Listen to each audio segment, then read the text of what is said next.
You are most welcome to MZ Math Online. If you are joining us for the first time, do well to subscribe to the channel and turn on the notification bell so that you will be notified anytime we post a new video. We are going to continue with our lessons on the BC past questions. Today, we shall look at BC 2010 question 5. So, let's get started. In question 5a, we are asked to solve the equation 4x minus 3 over 2, which is equal to 8x minus 10 over 8 plus 2 whole number 3 over 4. Now, to solve this equation, we first of all try and write this mixed fraction as an improper fraction. By doing so, this equation can be rewritten as 4x minus 3 over 2, which is equal to 8x minus 10 over 8 plus, writing this as an improper fraction, 4 multiplying 2 will give us 8 plus 3, that is 11. So you have 11 over 4. Now after doing this, we try to simplify the equation by clearing the fractions. To clear the fractions, we try and multiply each of the terms in the equation by the LCM of the denominators. And the denominators are 2, 8, and 4. And the LCM of 2, 8, and 4 will be equal to 8. So multiply this by 8, this by 8, and this by 8.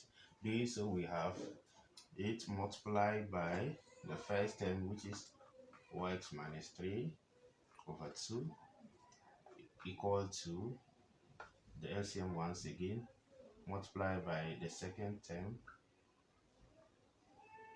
over 8 plus 8 multiplying 11 over 4. Now we can simplify this. 2 into itself, 1, 2 here, 4, 8, we'll do away with 8, or 1 times 4 into itself, 1, 4 here, 2. So this is left with 4, multiplying this, 4x minus 3, which is equal to, this is left with 1, multiplying 8x minus 10, plus 2, multiplying 11. Now, expanding the brackets, 4 multiplied by 4x will give us 16x, 16x. 4 multiplied by negative 3, that is minus 12, which is equal to 1 multiplied by any number is that number. So when you use 1 to expand this binomial, you get the same thing. So you still have 8x minus 10, then this 2 multiplied by 11, that will give us 22. Alright, after doing this, we now try to simplify the expressions by adding and subtracting like terms, if any. So when you look at it, there's no like terms here. These two terms are like terms, so let's try and add them together. So this one can be written as 16x minus 12, which is equal to 8x minus 10 plus 22 will give us positive 12. So we have plus 12 here. Alright, now we can group like terms by letting the variables be at one side of the equation and letting the constants also be at another side of the equation. When you do that, you're going to get 16x, this is 8, so it will now be minus 8x, which is equal to this 12 plus the other 12. So after this, we can now simplify. 16x minus 8x will give us 8x, which is equal to 12 plus 12, That will give us 24. Now we try to find the value of x by dividing both sides by the coefficient of the variable, and the coefficient of the variable is 8. So we divide both sides by 8. This by 8, so that 8 will do away with 8, giving x is equal to 24 divided by 8 will give us 3. So therefore the value of x is 3. That is how we answer the first part of the question 5.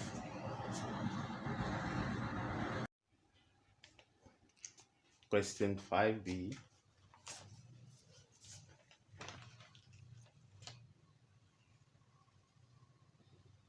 Using a scale of 2 centimeters to 1 unit on both axes, draw two perpendicular axes, OX and OY, on a graph sheet for the x-axis from -5 to +5 and y-axis from -6 to +6.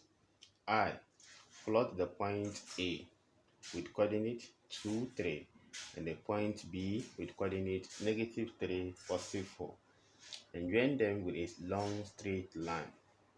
II. Plot on the same graph sheet the point C with coordinate 4, 2 and D with coordinate -2, +3, and join them with a long straight line to meet the line through AB. III. Measure the angle between the lines AB and CD. IV. Find the coordinate of the point at which the lines through AB and CD meet. Now let's get to the board and see how best we can answer this question. We are asked to use a scale of 2 centimeters to 1 unit on both axes. So we first of all draw the two perpendicular axes using a straight edge. So I will draw my straight line.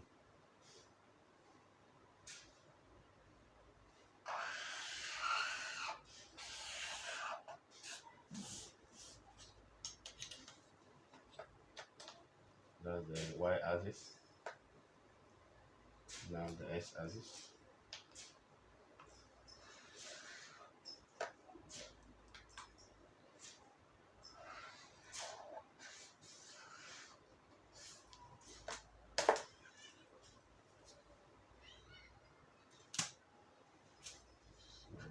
This is y-axis and this is x-axis.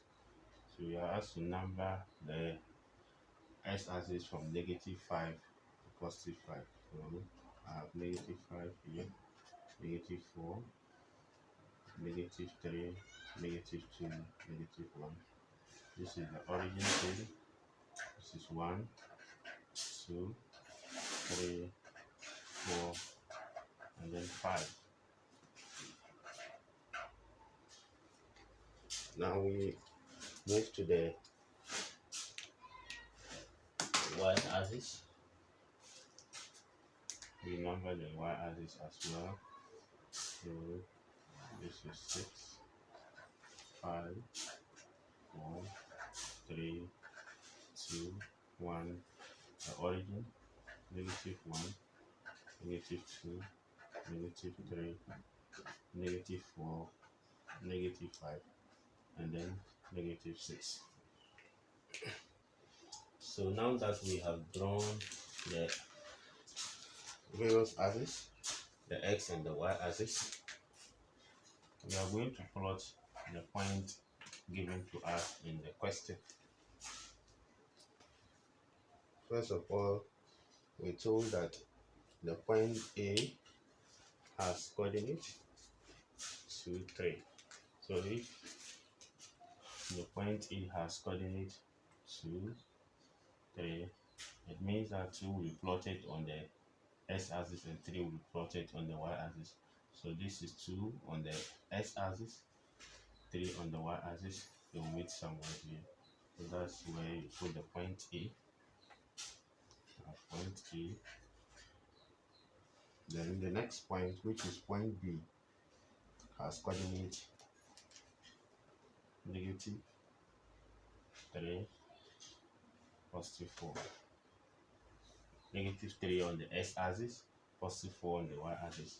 So this is negative 3 on the x-axis and positive 4 on the y-axis is here, so they'll meet somewhere here. And that is the point B. So after this, we are going to join it using a straight line. However, you can put the coordinates in the bracket. You can put the coordinates here. So the other coordinate is negative 3, positive 4. So at the end, we're supposed to roll a straight line to join the point A and B, and then also plot the other 2 points, which is point C and D. I would like to plot it before I draw the straight lines. Point C is given to us as 4, 2 in the question, whilst its corresponding point, which is the D, is given to us as negative 2, negative 3. So we plot these 2 points once again. C is 4, 2. This is 4 on the x-axis, 2 on the y-axis. So they'll meet somewhere here. That is the point C. C for negative 2.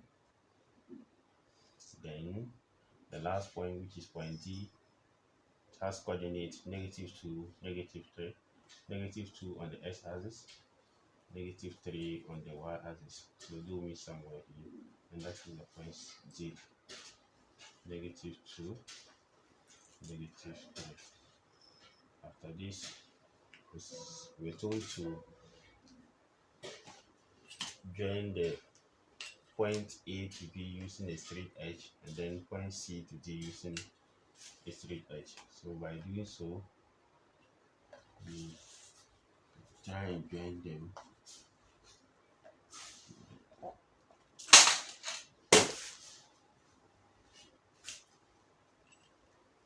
Join the points together.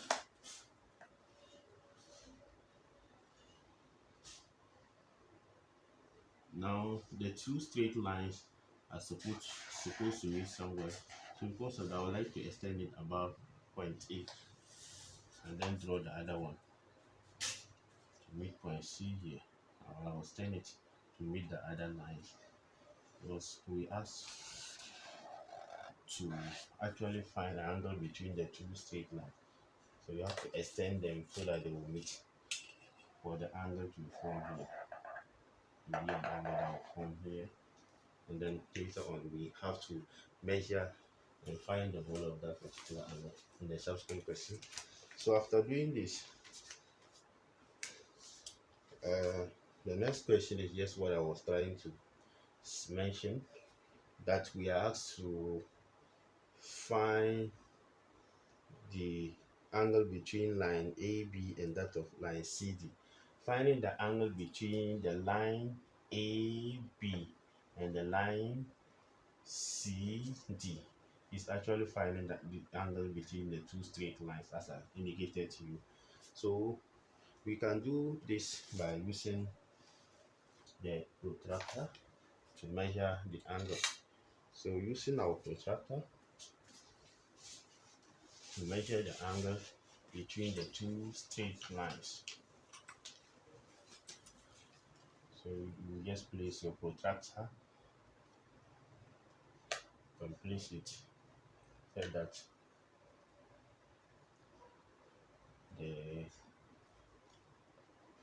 the intersection between the vertical line, that of the horizontal line, will line on the intersection between the 2 lines, whilst one of these 0 points or this horizontal line will either lie on this line or that line, depending on your choice, and then you do the measurement.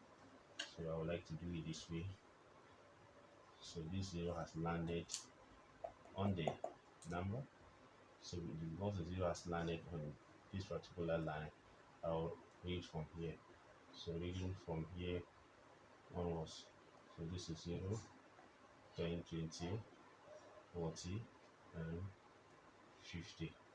So the angle between the two lines, and the angles between line AB and that of line CD is 50 degrees.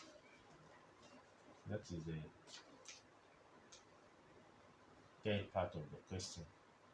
The first and the second part of the question are all answered on the graph. So the third part of the question is the angle between the two lines. So the angle between line AB and that of line CD is equal to 50 degrees. Remember, angles are measured in degrees. So when you finish, you have to put the symbol of the degrees there. So better so you can spell it if you like. And now the last part, that is IV. You have to find the coordinate of the meeting point. Now to find the coordinate of the meeting point, you can see that this is the meeting point. So we try and put a line, either a dotted line or a thin line, to meet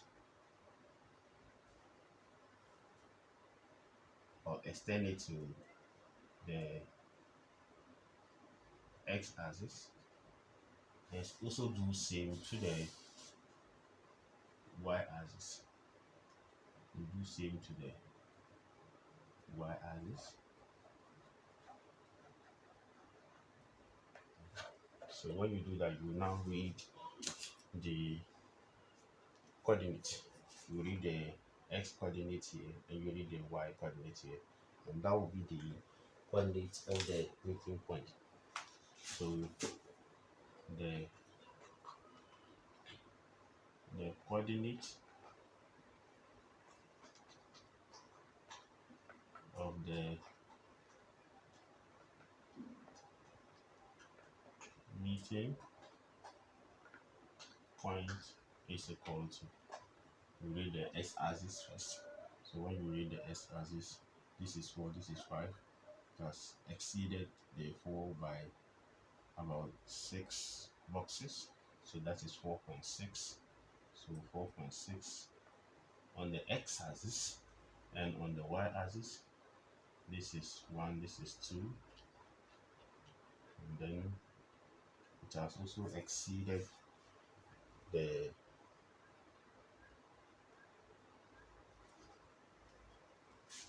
box width.